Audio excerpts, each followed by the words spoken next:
Lord Krishna Naman, Lord Krishna Naman to all of you, my all sweet dear student, प्यारे विद्यार्थियों। इस video में हम बात करेंगे आपके अपने घर यानी कि भारत के बारे में। प्यारे विद्यार्थियों, जब भी हम भारत का नाम लेते हैं तो हमारे अंदर तन्मयता जाग उठती है। देश का नाम लेते ही हमें बड़ी खुशी होती है। तो सबसे पहले तो हम आपको इस साइंस के चैप्टर में थोड़ा सा एसएसटी का पोर्शन जो है वो आपको समझाने की कोशिश करूंगा। भारत की अगर हम स्थिति की बात करें तो भारत जो है उत्तरी गोलार्ध एवं पूर्वी देशांतर में पाया जाता है। भारत की स्थिति अगर हम देखें तो कहाँ पे है, उत्तरी गोलार्ध में है, यानी कि नॉर्थन एरिया में है और पूर्वी देशांतर में पाया जाता है। भारत की आकृति जो है कैसी है, चतुष्कोणीय है। चार एंगल देखो, एक ईस्ट, ये वेस्ट है, ये ऊपर नॉर्थ है और नीचे ये साउथ है। तो ये इसकी आकृति की अगर कोई बात करे तो इसमें चार डायरेक्शन है, ठीक है, ईस्ट वेस्ट नॉर्थ साउथ। और कुल क्षेत्रफल की अगर हम बात करें तो ये है 32,87,263 वर्ग किलोमीटर, ठीक है, 32,87,263 वर्ग किलोमीटर इसका कुल क्षेत्रफल है।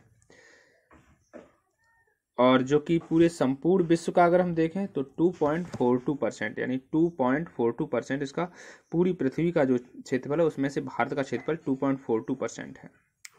राजधानी तो आपको पता ही है, न्यू दिल्ली है। 1912 में लॉर्ड हॉर्डिंग ने यहाँ पे राजधानी दी थी, ठीक है, लॉर्ड हॉर्डिंग सेकेंड ने। सबसे ज़्यादा बोली जाने वाली भाषा यहाँ पे हिंदी है। सबसे बड़ी जनजाति गौड़ मध्य प्रदेश में पाई जाती है, सबसे बड़ी जनजाति है। जनजाति के नाम पे आपको सारी जनजातियां देश की याद करनी पड़ेंगी। मैं अभी आपको मानेसर मेघालय में गारो, खासी, जयंतिया जनजातियों के बारे में ही बताऊंगा। जो गारो हिल्स, खासी हिल्स और जयंतिया हिल्स यानी पहाड़ियों पे बसी हुई जनजातियां हैं, उन्हीं पहाड़ों के नाम पे उन जनजातियों का नाम है। अगर हम क्षेत्रफल की दृष्टि से विश्व में देखें तो भारत 7वें नंबर पे आएगा, यानी कि जो आपका टेरिटरी है, जो एरिया है, उसके बेसिस पे हम 7 नंबर पे सबसे बड़े देश हैं। और पॉपुलेशन की दृष्टि से हम सेकेंड नंबर के सबसे बड़े कंट्री हैं, यानी कि चीन के बाद भारत सबसे बड़ा कंट्री है पॉपुलेशन में। विश्व जनसंख्या का भारत में निवास अगर हम देखें तो 70.5%। देखो हमारे पास जमीन है केवल 2.42%, लेकिन हम कितने ज़्यादा लोगों को अपने यहाँ धारण किए हुए भारत 17.5%, जो बहुत ज़्यादा बड़ा है जमीनी एरिया से, यानी कि हमारे पास ज़मीन कम है, लोग ज़्यादा है, ठीक है, ओके। अब हम बात करेंगे नॉर्थ से साउथ की दूरी कितनी है, 3,214 किलोमीटर है। ईस्ट से वेस्ट की दूरी 2,933 किलोमीटर है। ईस्टर्न पॉइंट जो है बालांगू है, जो कि अरुणाचल प्रदेश में पड़ेगा, बालांगू। वेस्टर्न पॉइंट जो है सरक्रीक, गुजरात में पड़ेगा। नॉर्थर्न पॉइंट है इंदिरा कॉल, जम्मू कश्मीर में पड़ेगा। साउथर्न पॉइंट है इंदिरा पॉइंट या फिर पिगमेलियन पॉइंट, निकोबार द्वीप समूह में पड़ेगा ये आपका, ठीक है। साउथर्न पॉइंट भूमध्य रेखा से जो दूरी होगी इसकी 876 किलोमीटर है, यानी कि हमारा जो साउथर्न पॉइंट है वो 876 किलोमीटर दूर है भूमध्य रेखा से, ठीक है।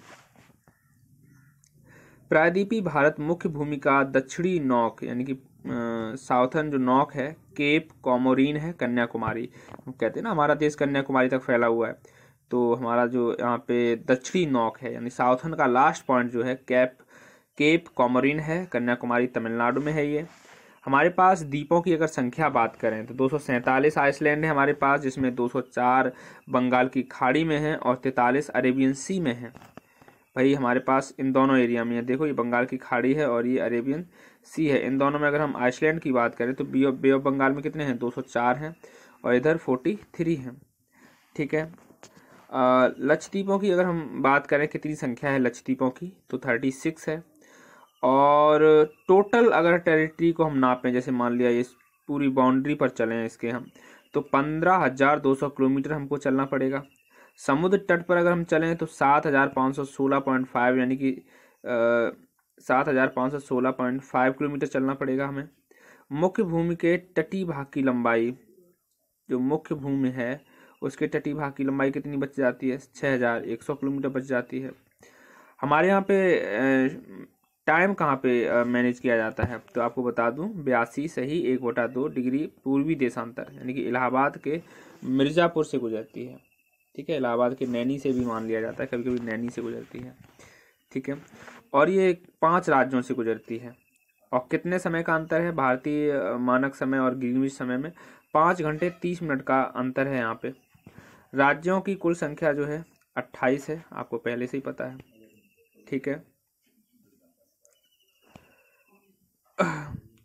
समुद्र तट से लगे राज्यों की संख्या कितनी है? 9 है। हिमालय को छूने वाले राज्यों की संख्या कितनी है? 10 है। हिमालय को छूने वाले राज्यों की संख्या कितनी है? 10 है। भारत की प्रादेशिक जल सीमा समुद्री मील 12 समुद्री मील है। एक समुद्री मील बराबर कितना होता है आप बताओ? 1852 किलोमीटर। तो हम भारत की टोटल समुद्री सीमा आप गुणा करके निकाल सकते हो। 12 का गुणा कर दो 1.852 किलोमीटर। ठीक है, इसके हिसाब से आपको निकल जाएगा। भारत के मध्य से गुजरने वाली रेखा को कहते हैं कर्क रेखा। कर्क रेखा कहाँ कहाँ से गुजरती है? गुजरात, राजस्थान, मध्य प्रदेश, छत्तीसगढ़, झारखंड, पश्चिम बंगाल, त्रिपुरा, मिजोरम। सबसे ज्यादा नगरीकृत राज्य कौन सा है? जहाँ सबसे ज्यादा नगर बसे हुए हैं, गोवा में। सबसे कम नगरीकृत राज्य कहाँ है? जहाँ ज्यादातर गांव बसे हुए हैं, हिमाचल प्रदेश में। सर्वाधिक वनों वाला एरिया कौन सा है, यानी फॉरेस्ट एरिया कौन सा है? मध्य प्रदेश। सबसे कम फॉरेस्ट कहाँ पाए जाते हैं? हरियाणा में। सबसे ज्यादा बारिश कहाँ होती है? मानेसराम, मेघालय, चिरापुंजी में। ठीक है, और सबसे कम वर्षा कहाँ होती है? लेह, कश्मीर में। सबसे प्राचीन पर्वत कौन सा है विश्व का? तो अरावली हिल्स, यानी कि अरावली पर्वत, जो कि राजस्थान में है। और कम उम्र के पर्वत कौन से? हिमालय। पूर्वी भाग अरुणाचल प्रदेश है। तो प्यारे विद्यार्थियों, ये कुछ पॉइंट्स थे तो मैंने आपको इंडिया के लिए समझाए, और ये बहुत ज़रूरी थे। आपने सुना होगा, कुछ तो आपको याद हुआ होगा, बाकी का मैंने क्लास में भी आपको डिस्कस किया था। जब आपकी क्लास स्टार्ट हुई थी तो आपको याद होगा मैं आपको इंडिया बड़े अच्छे से समझाया था। आपको क्या क्या समझना है अपने देश में? हमारे देश के हर एक राज्य की भौगोलिक स्थिति आपको समझनी है, और भौगोलिक स्थिति के साथ साथ आपको यहाँ के जो CMs हैं या राज्यपाल हैं, यहाँ पे ऑफिशियल्स हैं जो भी, वो आपको तैयार करने होंगे। ठीक है स्टूडेंट, चलो।